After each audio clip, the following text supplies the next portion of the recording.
So a little backstory. Shannon Woodward, one of my best friends, a lot of my best friends are here tonight because I love them and I'm obsessed with them and I'm loyal.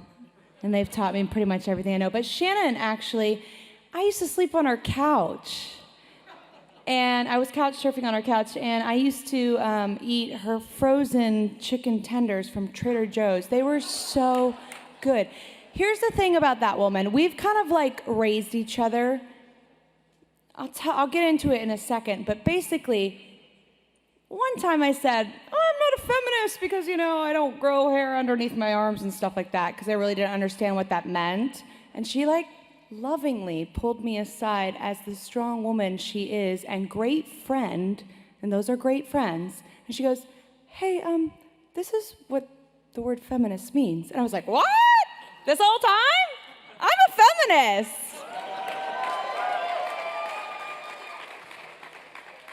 So I love her so very much, and I love all my friends that teach me everything that I've learned today. So thank you so much for this incredible, humbling award. I gotta say, there's no other community that has done more to shape who I am today, and there is no other community that I believe in more than you.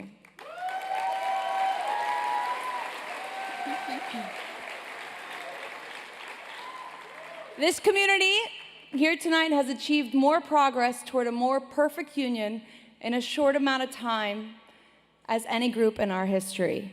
So I stand with you, and I know that we stand together against discrimination, whether it be in the LGBTQ community, or our Latino brothers and sisters, or the millions of Muslims in this country.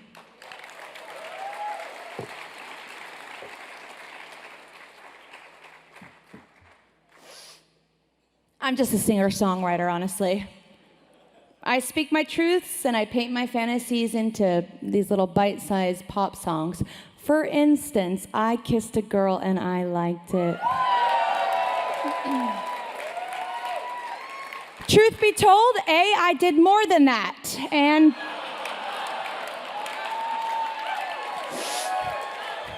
hold up.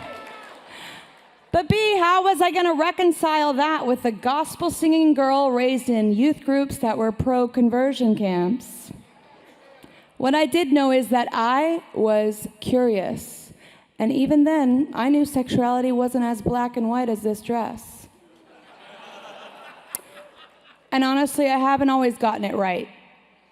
But in 2008, when that song came out, I knew that I started a conversation that a lot of the world seemed curious enough to sing along to. So, let's take a trip down memory lane for 1 second. My first words were Mama and Dada, God and Satan. Right and wrong were taught to me on felt boards, and of course through the glamorous Jan Kraus, crying diamond teardrops every night on that Vaseline TBN television screen. Make some noise if you know who I'm talking about. R.I.P. When I was growing up, homosexuality was synonymous with the word abomination and hell, a place of gnashing of teeth, continuous burning of skin, and probably Mike Pence's ultimate guest list for a barbecue. No way, no way. I wanted the pearly gates and the unlimited froyo toppings. So, most of my unconscious adolescence, I prayed the gay away at my Jesus camps.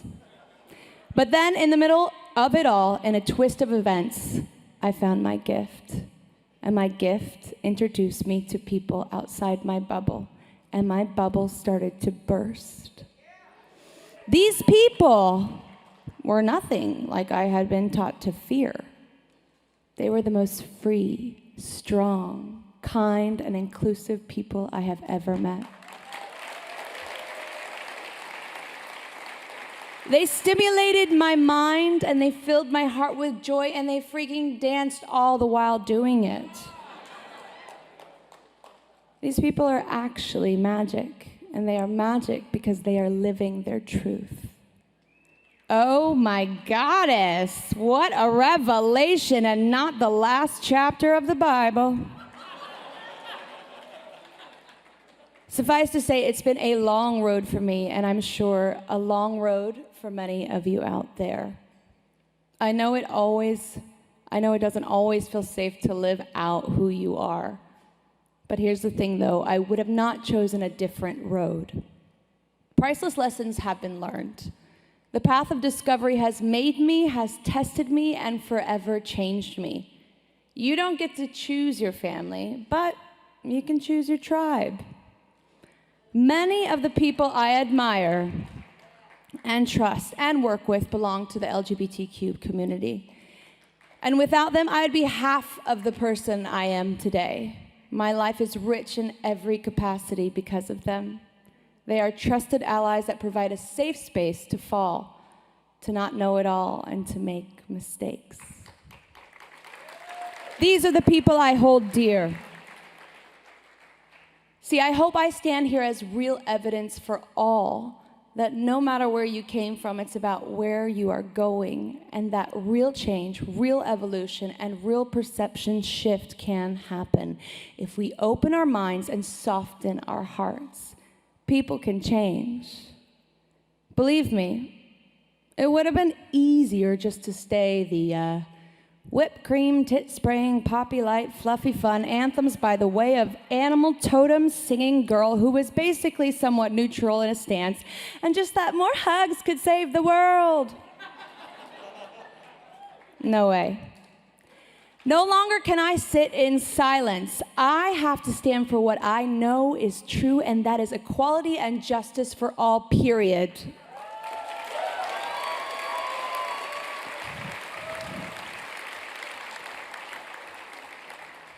That's why the HRC is so important, and I am so grateful for them being on the front lines every day, from civil union legislation to repealing Don't Ask, Don't Tell, to getting rid of DOMA at the Supreme Court, which paved the way for marriage equality across the country, and continuing to fight for trans equality amongst all things.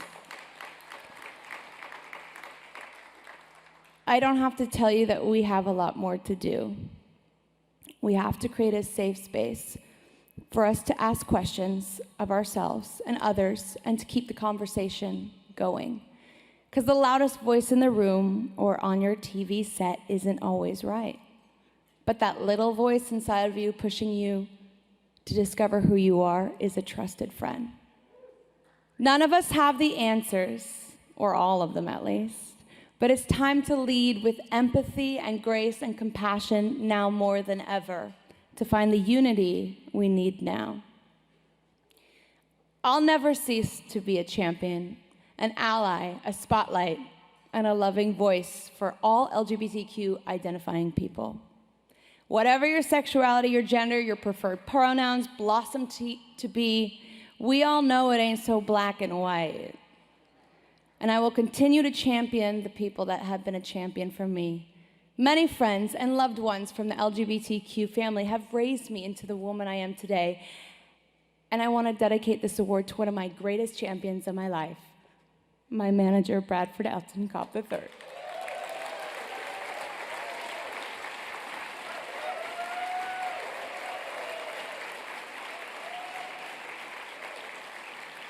I think it's almost been like 15 years, because he believed in me before it all, secretly paying my rent for years and bringing me leftovers from Hamburger Scaries. He really did. I know we really connected on a soul level, though, because we came from the same upbringing where it was difficult to be our authentic selves.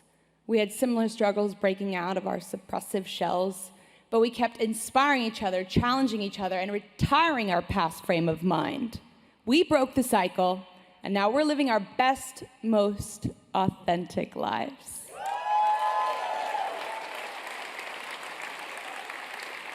I love you, B. Cobb. There will be obstacles, but we all know everything good takes work. But we can't let our past get in the way of our brilliant future. These days, I get an incomparable high from finally knowing myself. And it feels more real than any story I was ever told on a felt board. It feels sparkly as fuck. And truth be told, I think a lot of that has to do with the magic that has rubbed off on me from all of you. Thank you so much.